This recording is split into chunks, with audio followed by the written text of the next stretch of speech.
You are about to listen to the full interview with Gabriella Angeleti. Sections of it were originally included in our Utah Monolith episode. Gabriella is a staff reporter at the Art newspaper.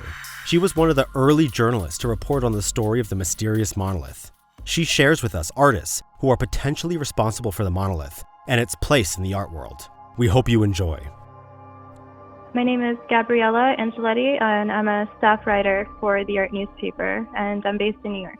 When did you first hear about the monolith, and what sparked your interest about it? Well, I have a personal connection to Utah because I primarily grew up in the Southwest, and I still spend a lot of time in Utah.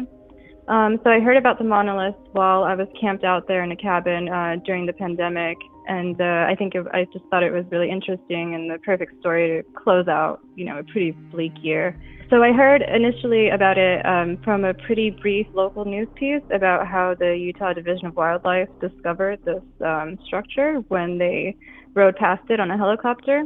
And the location was undisclosed at that time, but it was later revealed to be Needles District in Canyonlands National Park. So that piqued my interest because I go hiking in Canyonlands a lot, and it's a really massive, remote place. And it would be really easy for someone to just leave something there and it go unnoticed for several years, like this did. So I spoke to my editor about it, and we were one of the first non-local publications to report on it, at least one of the first ones to, I think, contextualize it from an art standpoint.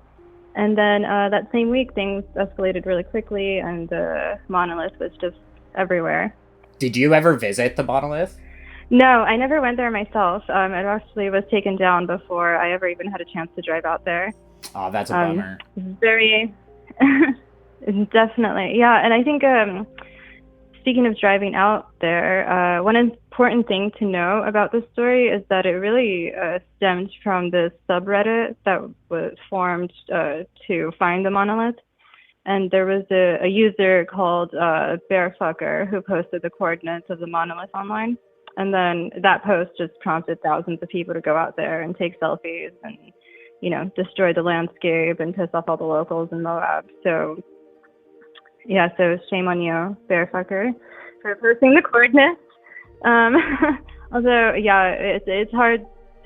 I want to believe that there's no way that he could have known, what his actions would lead to and that it would blow up like this. You've kind of gone over the story of how it was found and all of that, but what exactly is the Utah Monolith? Could you give us a description of it? Oh, sure.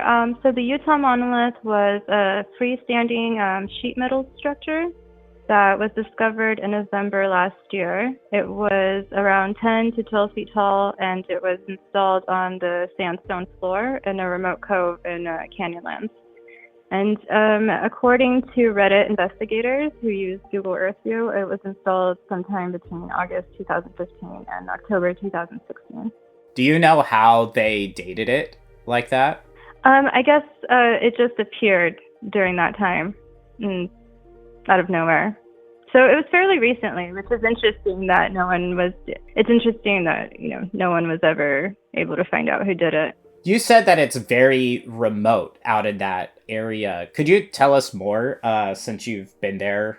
Are there other art pieces buried or tucked away, or is that pretty unusual for that spot?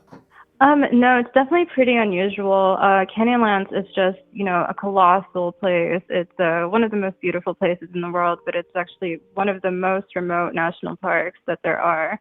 Until not too long ago, I think they were only issuing, you have to fact check this, but yeah, they issue a really limited number of camping tickets out there, so it's really not, it's for outdoorsy people. It's really not a major national park like a more popular national park like Arches or something. There's no facilities or any artwork there, or really anything around it. What happened after it blew up and got the attention of everybody coming to it? There were people off-roading and leaving trash there and just generally being obnoxious about the monolith on Instagram and, on social media. And eventually it just got dismantled by a group of these outdoorsy types who, as the form of protest against, all the hundreds of cars that were coming to the site and, damaging the landscape. It's interesting to note that the town that leads into Canyonlands, Moab, is, survives on tourism, but it's really been negatively impacted by tourists. There's people causing damage to petroglyphs, that's constantly on the news, and just people really being trashy and not really respecting the landscape, which I think is what happened with the monolith. Interesting. So for my piece, I interviewed a photographer who saw the group who took down the monolith, and he didn't stop them because he told me he had this overwhelming moment of guilt that he himself was being out there and causing this problem, and didn't fit into his whole philosophy as an outdoor photographer. And and at this point nobody had claimed authorship over the monolith, correct? No, not that I know of. There were a few, artists who came out and entrepreneurially joked that, and did take credit for it, but nothing was ever confirmed. So it goes down. Then shortly after that, there's more monoliths that pop up, correct? Yeah, so there were, hundreds of other monoliths that popped up all around the world right after that. All over Europe. Some were found in, really remote fields. One popped up on Fremont Street in Las Vegas. It was really just all over the place.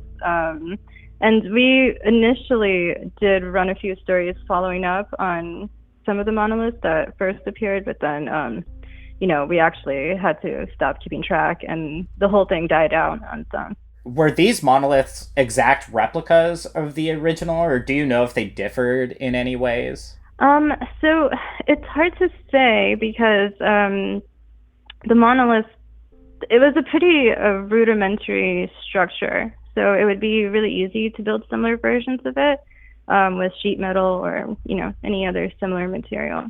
And you said it kind of fizzled out. Are some of the monoliths still standing, or were they all taken down like the original? Yeah, I think most are removed. A lot of them were on public property. A lot of them are just called jokes.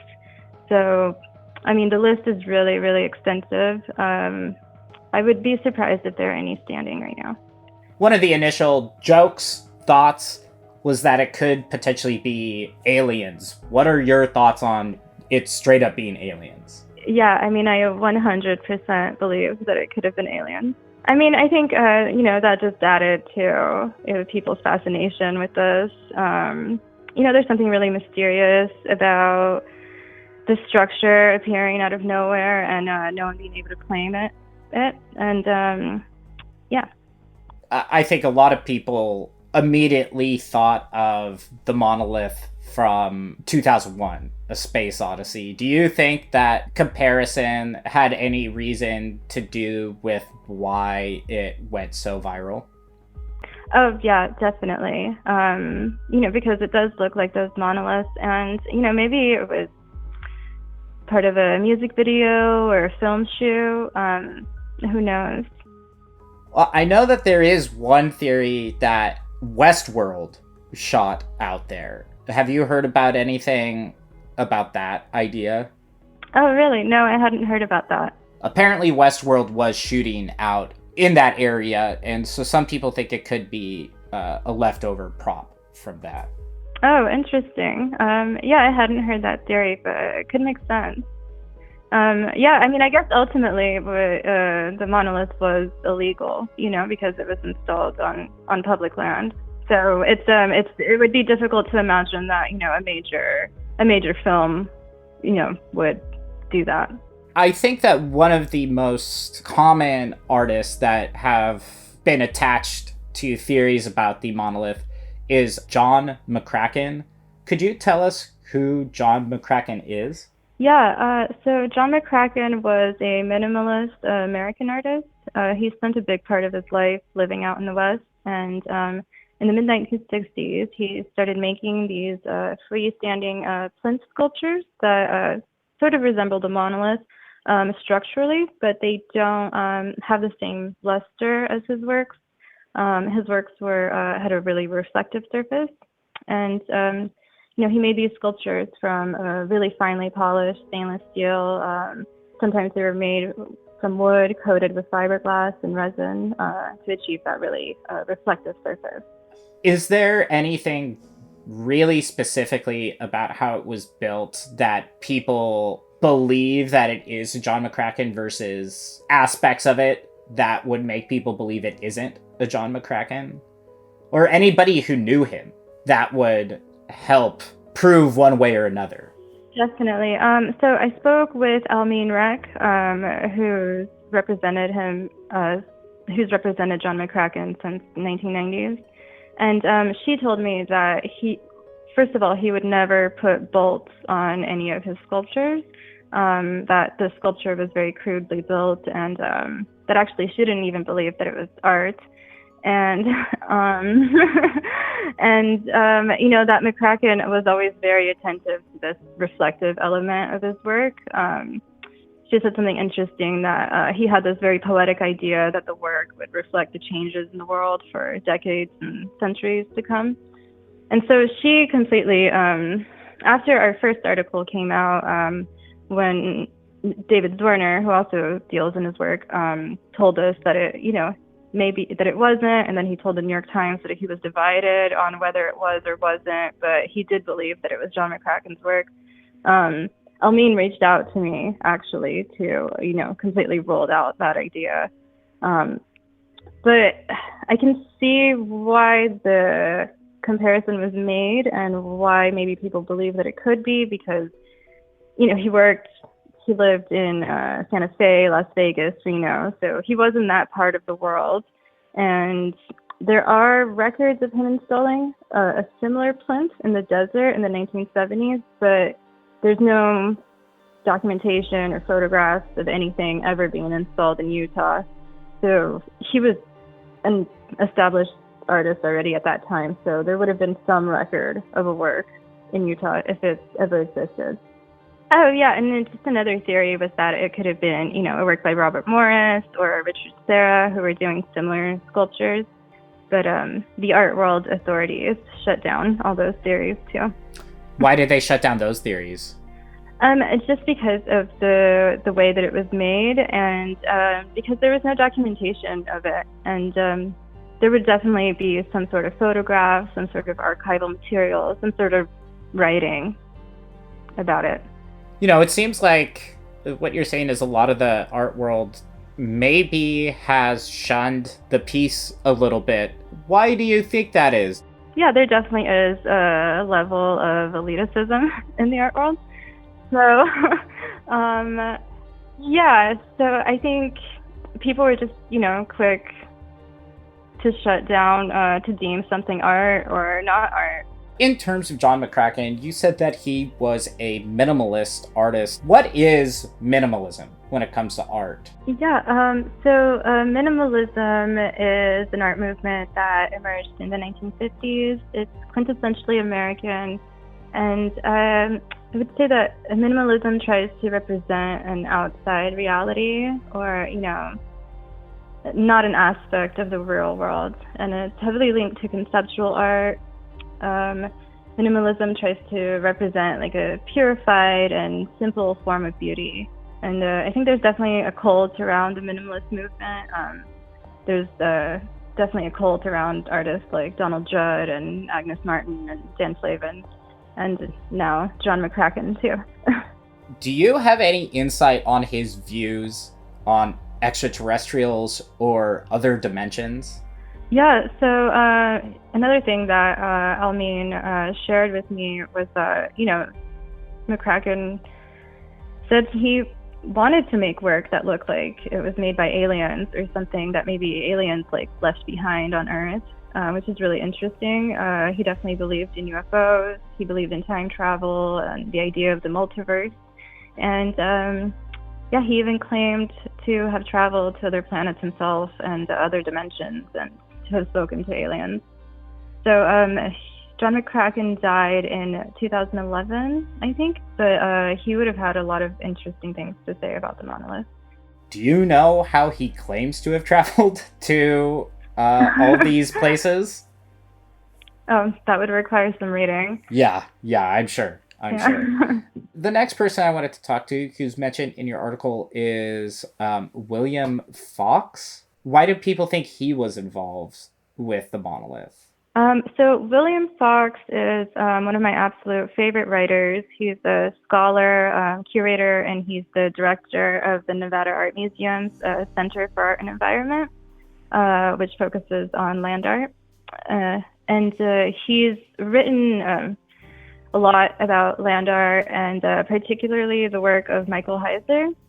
I think there was never really any indication that he actually had any involvement with the monolith, but the reason I wanted to speak to him is because he's an expert on land art, and in his book that I really recommend, it's called The Void, the Grid, and the Sign, he shares some really interesting anecdotes about how Michael Heiser's work, City, which is a massive series of complexes in the Nevada desert that Heiser's been building since the 1970s, how this work actually also attracted a lot of UFO enthusiasts and people who believe that extraterrestrials were working through Michael Heiser to create this sculpture in the desert. And William Fox, he also talks about how it's curious that the desert does seem to allow people to feel closer to the cosmos in a way, and that things like petroglyphs and different earthworks tends to create a conflation between the ancient and the alien. And the desert can really expand people's imaginations and attracts UFO watchers, definitely. And maybe some people believe it attracts the aliens themselves. There's a lot of land art in Utah itself, from the Spiral Jetty and the Tree of Utah. What makes Utah itself so attractive for artists to use the area for their work? Yeah, Utah is just a really inspiring, beautiful, vast place. It's very alien-like in some places. There's a sort of like Martian landscape in some corners of it. And also, the land is cheap, which is why a lot of land artists created work out there and in, the surrounding area in Nevada. But I think that, Utah and that whole area of the world in general is really influential to like some of the most interesting people and eccentrics in history. Everyone from Edward Abbey to Michael Heiser, even people like Art Bell, who actually your podcast really reminds me of. Yeah, it's such a beautiful area. You said you've been there during the pandemic? Yeah, so long story short, my family has a cabin out there, and when the pandemic hit in New York and at the end of March, I just went out there and stayed out there. I just didn't know what the city was going to be like. And so I spent a lot of months last year getting real close and personal with Utah in a way I hadn't before.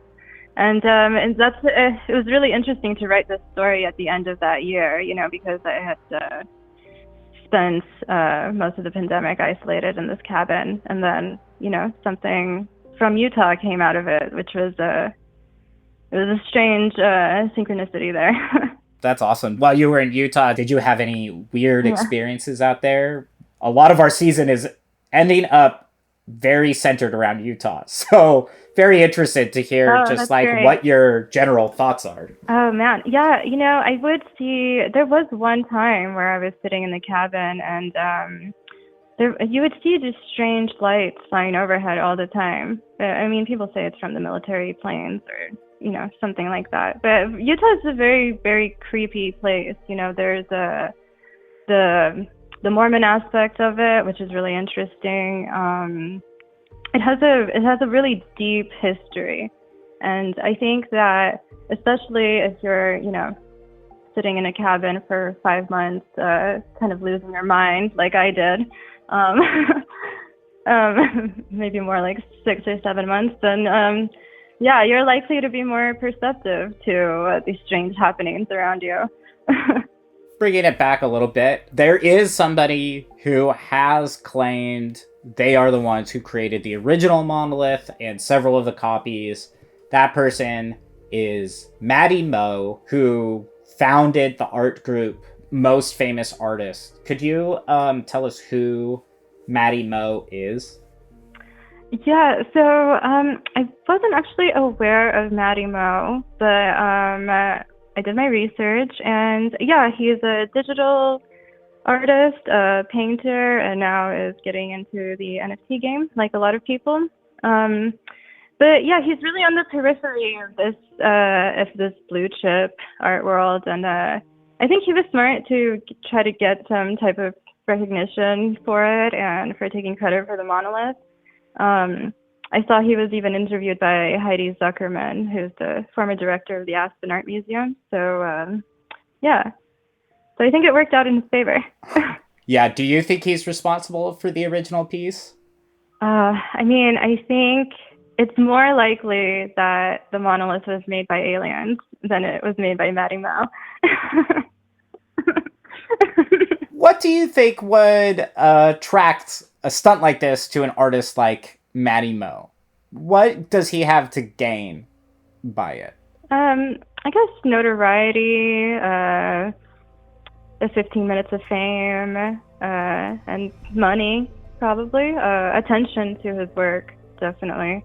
I mean, he's currently charging $45,000 per monolith.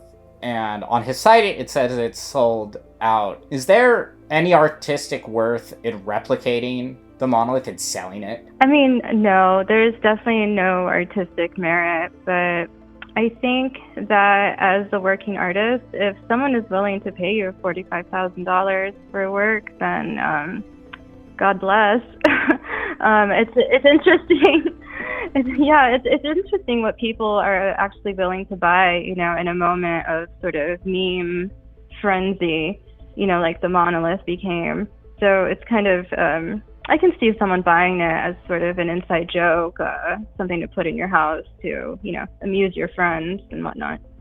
To give him a little credit, I think there's something Andy Warhol-ish about replicating the monolith. That's a good analysis. Yeah, there's definitely something very Andy Warhol-ish about it. If Andy Warhol was alive, he would definitely be making monolith silk screens. Do you have one artist out of all of these that you think it could be, or do you think it's just gonna remain a mystery unless somebody posts a video of them actually putting up the original?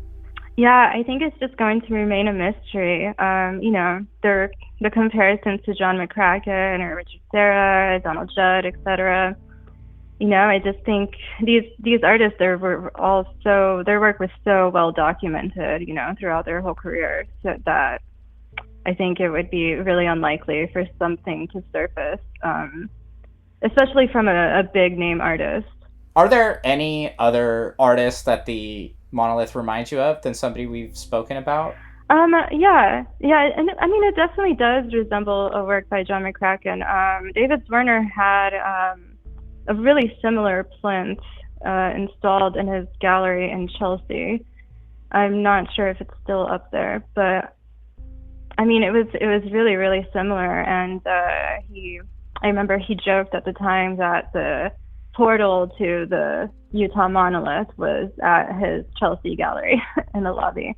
Why do you think that the monolith became such a viral sensation? You know, I think that we were just still in the thick of the pandemic, and it was a great fun distraction.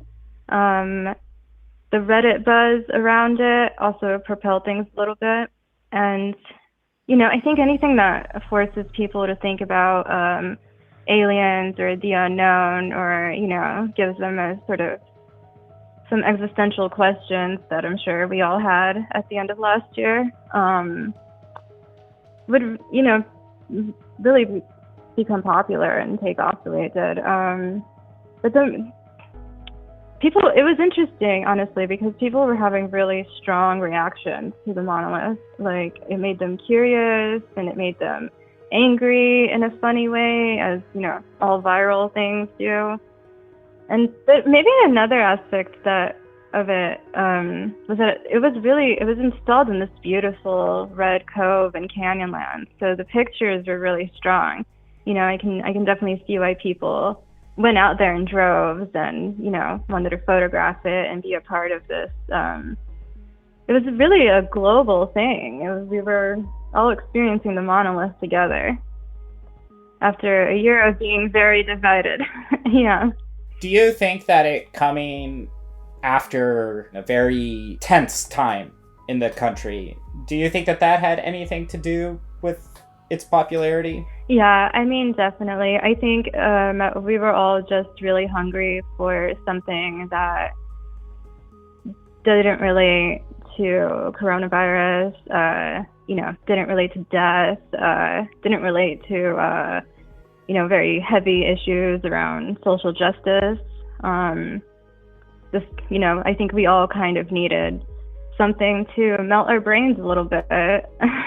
How has the internet, in general, affected the way that people consume art? Maybe even specifically in the pandemic? Social media has really influenced how we engage with art.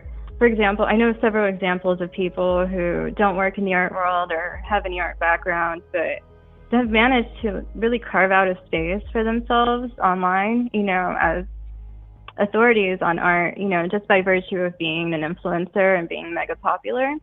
It's interesting, that can sometimes feel a little bit empty. And the monolith kind of became a unique example of that. For a moment it captured people's imaginations, people in the art world and people who couldn't care less about art. And then as it sort of became this social media frenzy, it, became less interesting.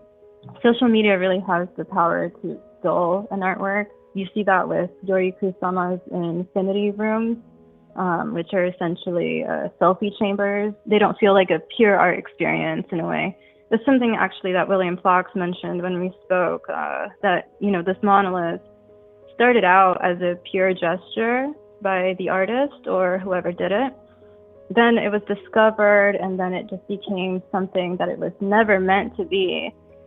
And then it wasn't so good anymore. What are your feelings of land art and its impact on the environment? Is it positive to have the land art there, or is it negative? I mean, I personally enjoy it, but I have heard arguments against it. I did read an article once that about Michael Heiser, that he was just a jerk moving dirt around in the desert, which was a really interesting take on his work. But I think I've had my most profound art experiences visiting things like Double Negative in Nevada and visiting Spiral Jetty. So I think all of these are done on private land. So, all the major land artworks are done on private land. So I think that to install something like the monolith that was just placed in a national park, I would definitely take the side of the people who took it down.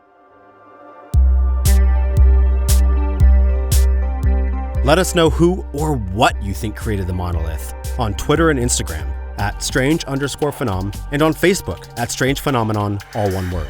Please give us a review and subscribe on your favorite podcasting app. Visit www.strange-phenomenon.com for a full list of sources and more episodes. Strange Phenomenon is hosted by Ray Tarara. It's written and produced by RJ Blake and Ray Tarara. Theme music by Tara Monk. Additional music provided by Sergei Cheremizanov.